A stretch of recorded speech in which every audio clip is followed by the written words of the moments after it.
Good morning, good evening, good afternoon.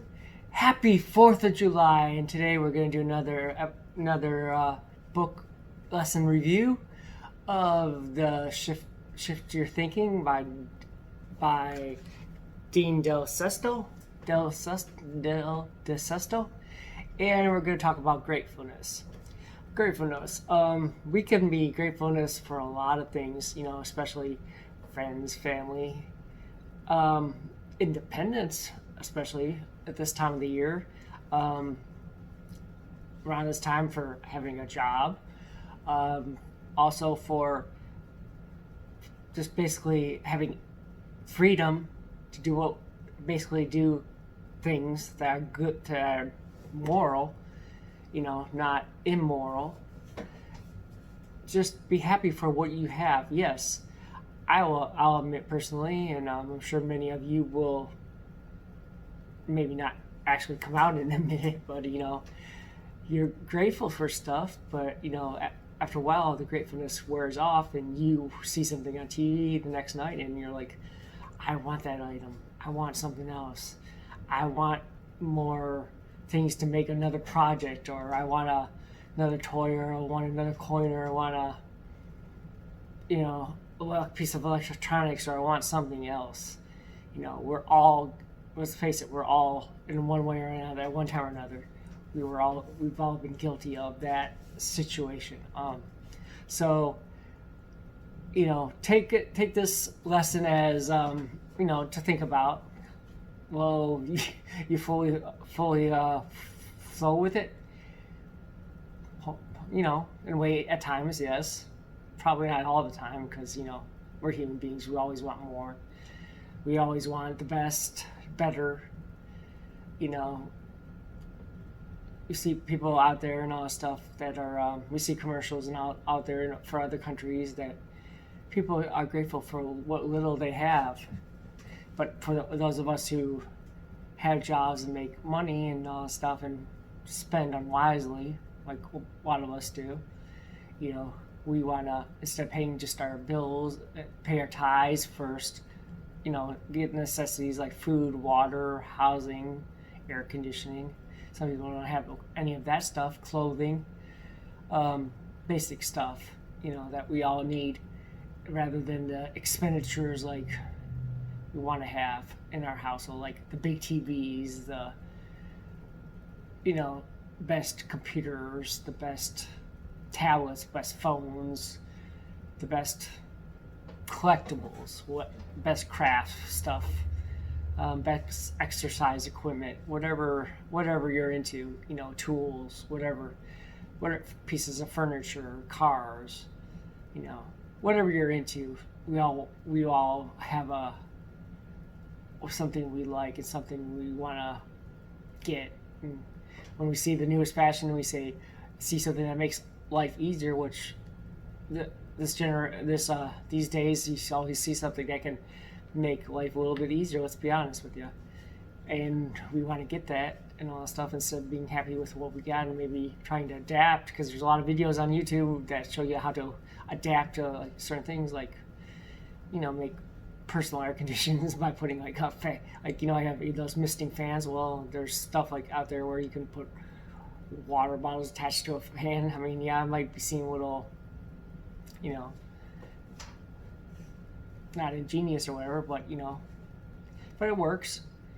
So there's ways to get around buying those expensive things, and not always the cheapest things that you find out there are the best things, and not all the most expensive things are out there are the best things. So just be grateful at times, especially grateful when people buy you gifts. I've been guilty a few times and all that stuff. I can't deny that. But be appreciative of what people have for you. So we're going to get into the subject of the book right now. Gratefulness equals great fullness. To be grateful about what we have is to lose focus on what we have not. We live in a society where contentment and gratefulness seem like the rarest of antiquities, basically like antique stuff. The never-ending quest for better and more has us blowing through days in a frantic chase for what is already in front of us. Only we're too wrapped up in what we don't have to value what we do have.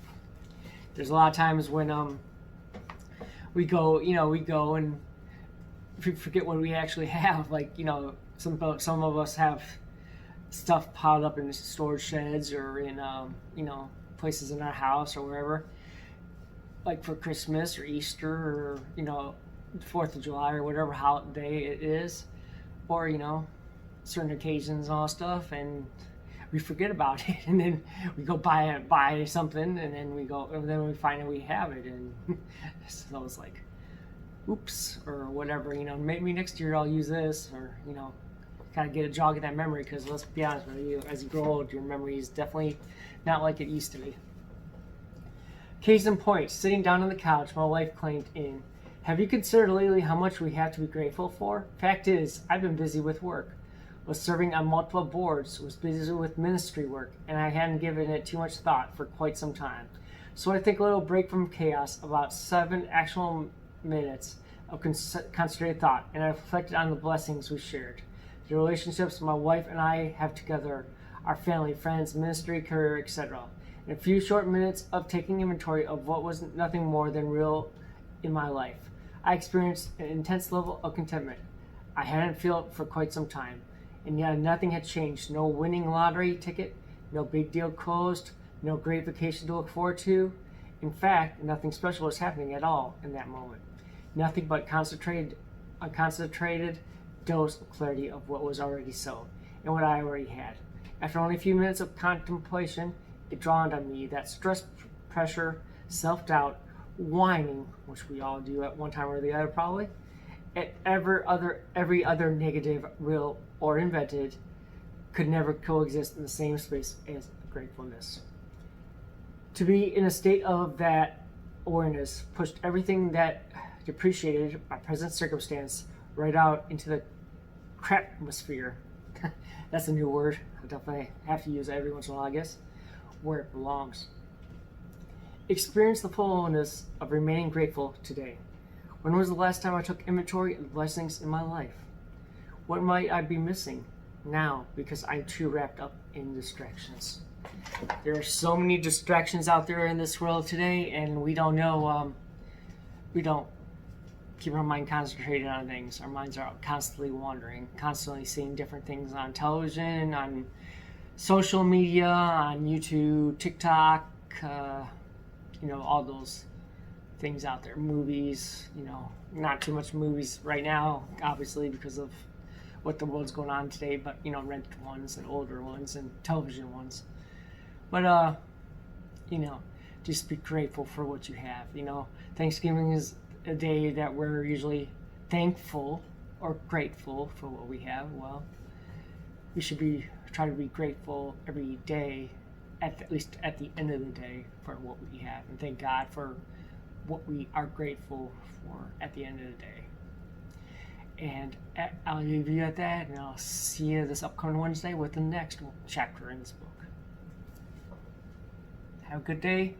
Like, subscribe, hit that notification bell to wise, wacky, and witty Will.